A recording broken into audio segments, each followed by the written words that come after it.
Welcome to episode 3 of Story Time with Mr. Green and Mr. Sweeney. Today we have a wonderful story entitled Mufaro's Beautiful Daughters, an African Tale.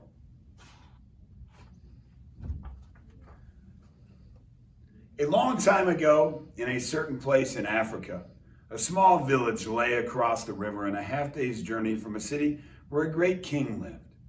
A man named Mufaro lived in this village with his 2 daughters, who were called Manyara and Nyasha. Everyone agreed that Manyara and Nyasha were very beautiful. Manyara was almost always in a bad temper.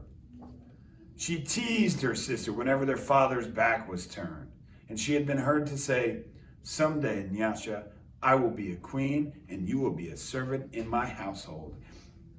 "If that should come to pass," Nyasha responded, "I will be pleased to serve you. But why do you say such things? You are clever and strong and beautiful. Why are you so unhappy?"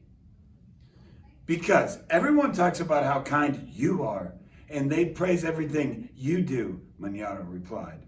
"I'm certain that father loves you best. But when I am a queen, everyone will know that your silly kindness is only weakness."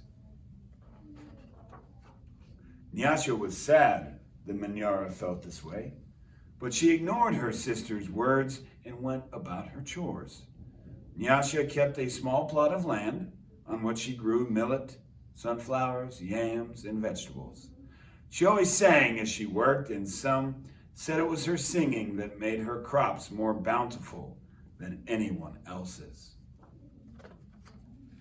One day, Nyasha noticed a small garden snake resting beneath a yam vine. "Good day, little Nyoka," she called to him. "You are welcome here. You will keep away any creatures who might spoil my vegetables." She bent forward, gave the little snake a loving pat on the head, and then returned to work. From that day on, Nyoka was always at Nyasha's side when she tended her garden. It was said that she sang all the more sweetly when he was there. Mufaro knew nothing of how Manyara treated Nyasha. Nyasha was too considerate of her father's feelings to complain, and Manyara was always careful to behave herself when Mufaro was around.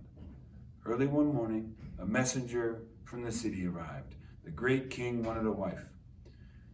"The most worthy and beautiful daughters in the land are invited to appear before the king, and he will choose one to become queen," the messenger proclaimed. Mufaro called Manyara and Nyasha to him. "It would be a great honor to have one of you chosen," he said. "Prepare yourselves to journey to the city. I will call together all our friends to make a wedding party. We will leave tomorrow as the sun rises." "But my father," Manyara said sweetly, "it would be painful for either of us to leave you, even to be wife to the king. I know Nyasha would grieve to death if she were parted from you. I am strong. Send me to the city, and poor Nyasha, be happy here with you." Mufaro beamed with pride. "The king has asked for the most worthy and most beautiful. No, Manyara, I cannot send you alone. Only a king can choose between 2 such worthy daughters. Both of you must go." That night, when everyone was asleep, Manyara stole quietly out of the village. She had never been in the forest the night before, and she was frightened, but her greed to be the first to appear before the king drove her on. In her hurry, she almost stumbled over a small boy who suddenly appeared standing in the path. "Please," said the boy, "I am hungry. Will you give me something to eat?" "I have brought only enough for myself," Manyara replied. "But please," said the boy, "I am so very hungry." "Out of my way, boy. Tomorrow I will become your king. How dare you stand in my path?"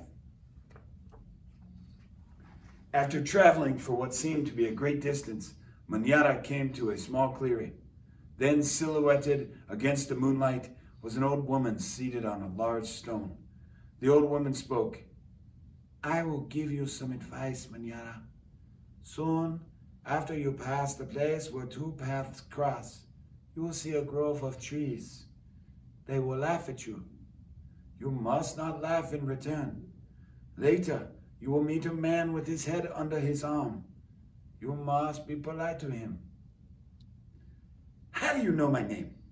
How dare you advise your future king, queen? Stand aside, you ugly old woman. Manyara scolded and then rushed on her way without looking back. Just as the old woman had foretold, Manyara came to a grove of trees, and they did indeed seem to be laughing at her. I must be calm, Manyara thought. I will not be frightened.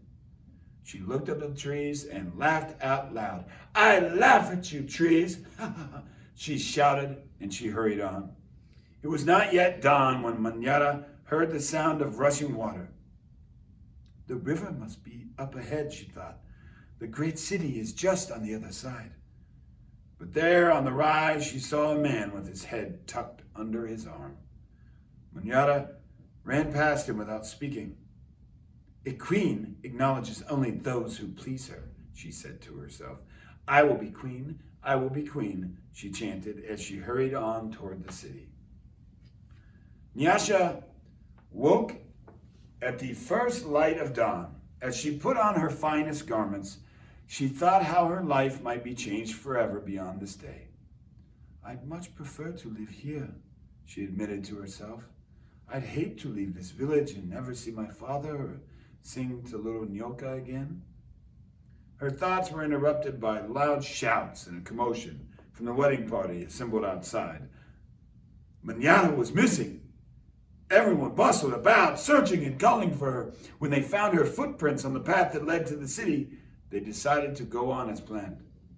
As the wedding party moved through the forest, brightly plumed birds darted about in the cool green shadows beneath the trees. Though anxious about her sister, Nyasha was soon filled with excitement about all there was to see.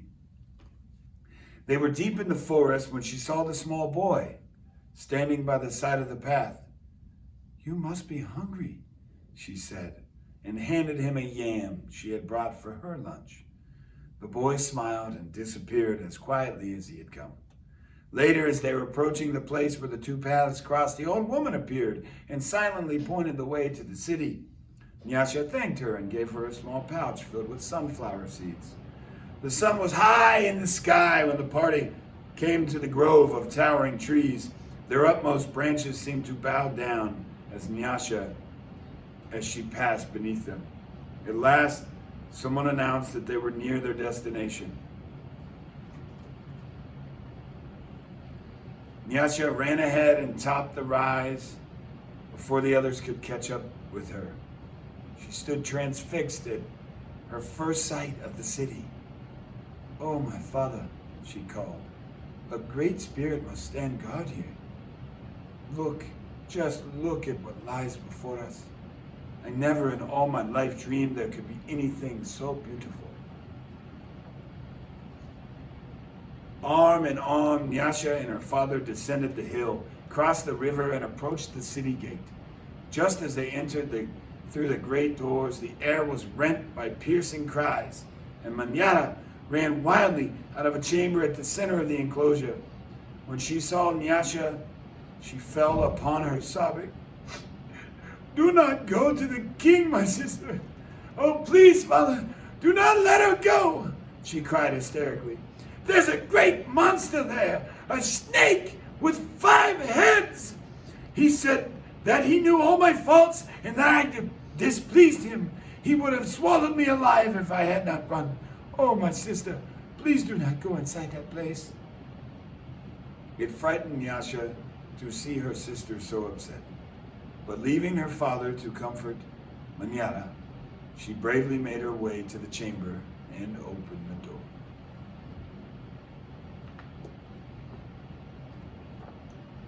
On the seat of the great chief's stool lay the little garden snake. Nyasha laughed with relief and joy. My little friend, she exclaimed, it's such a pleasure to see you. But why are you here? I am the king, Nyoka replied. And there, before Nyasha's eyes, the garden snake changed shape. I am the king. I am also the hungry boy with whom you shared a yam in the forest, and the old woman to whom you made a gift of sunflower seeds. But you know me best as Nyoka. Because I have been all of these, I know you to be the most worthy and most beautiful daughter in the land. It would make me very happy if you would be my wife. And so it was that a long time ago, Nyasha agreed to be married. The king's mother and sisters took Nyasha to their house, and the wedding preparations began. The best weavers in the land laid out their finest cloth for her wedding garments. Villagers from all around were invited to the celebration, and a great feast was held. Nyasha prepared the bread for the wedding feast from millet that had been brought from her village. Mufaro proclaimed to all who would hear him that he was the happiest father in all the land, for he was blessed with two beautiful and worthy daughters, Nyasha the queen and Manyara, a servant in the queen's household.